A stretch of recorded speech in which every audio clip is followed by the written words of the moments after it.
السلام علیکم۔ Arabic word ہے کتاب، اس کے مطلب ہیں لکھے ہوئے اوراق کا مجموعہ، خط، رسالہ۔ قرآن کریم کو بھی کتاب کہا جاتا ہے، توریت کو، انجیل کو۔ اس کے علاوہ وقت مقررہ کو بھی کتاب سمجھا جاتا ہے، قدر یا تقدیر کو بھی۔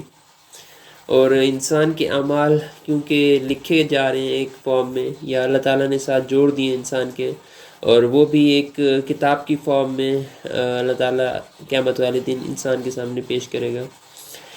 اس بارے میں آپ دیکھیں سورہ الاسراء، سورہ نمبر 17 آیت نمبر 13، اس میں ہے وَنُخْرِجُ لَهُ يَوْمَ الْقِيَامَةِ كِتَابًا يَلْقَاهُ مَنْشُورًا، اور قیامت کے روز ہم ایک نوشتہ اس کے لیے نکالیں گے جسے وہ کھلی کتاب کی طرح پائے گا۔